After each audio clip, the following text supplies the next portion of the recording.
Welcome back to the Panic Room, everyone, and to a tag video today. So guys, we have a super special tag today. One of my subscribers, Peter the Book Lover, who is a very small channel, he's very new, he commented under one of my videos and said that he had made his own tag. And then when I went to watch the video, he was like, oh, you should go see Pack's tag. How sweet is that? He's so sweet to shout me out in that. So he shouted me out, so I'm gonna do it. And it is the To Die For tag.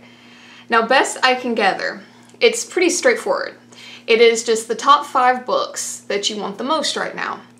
So what I did is I went to my book wish list on Amazon. How many of you guys have that? I know you all have that. And I'm just gonna scroll through it and we're gonna pick 5 together. So here we go. All right, so the first one that pops out to me is The Land of Laughs by Jonathan Carroll. And I'll pop a picture up here. The cover's really weird looking, and I mean, yes, of course I get sucked in by that. But I remember reading about this one, and the only reason I didn't get it was because I couldn't find a decent price for it. And okay, so it's talking about this man, he's in like a Connecticut prep school, and there's some family stuff that happens, but apparently there's like some weird happenings in the town. It seems very meta, and I love weird town books. I don't know, it's just something about it. It's almost to me kind of got this, I don't know, Stepford Wives-y kind of feel to it. And I'm really just basing this on what I read, but it seems like it talks about the idea of fate versus free will. And you guys know by now I love talking about that big kind of shit. So yeah, The Land of Laughs. Alright, so the next one, I'm probably going to butcher the author's name, but it seems to be decently well known around HorrorTube, and that is In the Miso Soup by Rue Murakami. I told you guys I'm excellent at these names. So I have seen this around, and I've purposely avoided watching or listening to anything about it because I don't know, when I read the blurb, when I've, seen the cover, it just seems amazing to me. And I'll tell you what got me. It had me with the first sentence. Postmodern Renaissance man, master of the psycho thriller. A Renaissance man, a master of the psycho thriller. I'd like to see what he can do with the book. So yeah, it's talking about I mean, the best I can gather, like I said, I've avoided everything about it as best I could. But it's talking about the Tokyo sex industry. I don't know, it sounds intriguing. So yeah, In the Miso Soup. Okay, so the next one might be cheating, but you guys know I do that a lot in tags. So I came upon this one, and it's not, I don't know if this is even count as a book. For me, it's kind of probably a coffee table book or a display piece, but it is American Grotesque, The Life and Art of William Mortensen. And I'll pop a picture up here. So I had never heard of this man, and it says that he was a forgotten Hollywood photographer from 1897 to 1965, and that he did retrospective photos of the grotesque, the occult, and erotic images.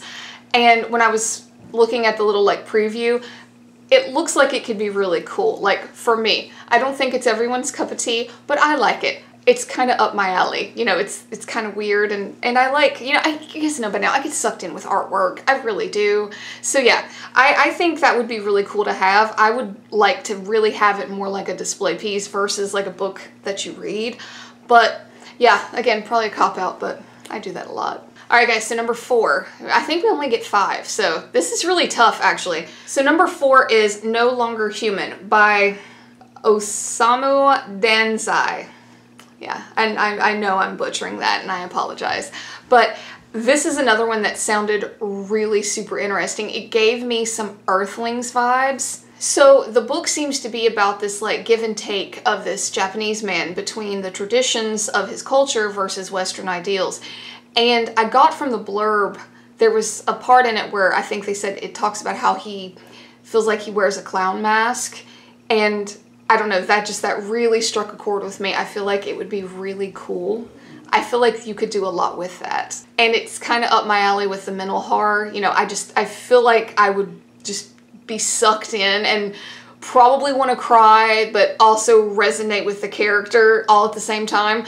So it'd be super emotional, in other words. So yeah, No Longer Human. Flipping through here, I'm gonna probably have to give it to, you know what? We're gonna give it to Nonsense, The Curious Story of Edward Gorey by Laurie Mortensen and Chloe Bristol. Yeah, you guys know I'm a huge fan of Edward Gorey. You really can't go wrong with any of his stuff for me.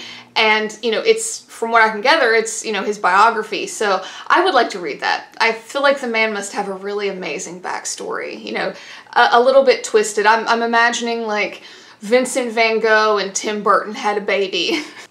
Which I'm down for. I'm so down to read that. I know that might seem a little weird because, I mean, I guess technically that is nonfiction, but I would love to know a little bit more about the man behind the art that I fell in love with and have featured on my little Library of Horror series. So yeah, Nonsense, the curious story of Edward Gorey. Alright guys, so that is it. I believe in Peter's video he was talking about how, like, it would be nice if you did get your hands on these books to then come back and kind of do a response like, oh, you know, this book lived up to the hype or it didn't. And, you know, I think that's cool. I don't know when that will ever happen for me, but, you know, maybe sometime in the future. But I do think this was neat just to kind of like scroll through, you know, if you do it like myself and you just scroll through your wish list, it's kind of tough, not gonna lie. So thank you, Peter. And guys, please, like I said, he's super new channel. You should go check him out. I mean, he's already making his own tags. God, it took me, what, a year to do that? So he's already ahead of the game. Anyway, guys, thank you for hanging out in the panic room for another video. Please like and subscribe. It would really help me out. And until next time, bye for now.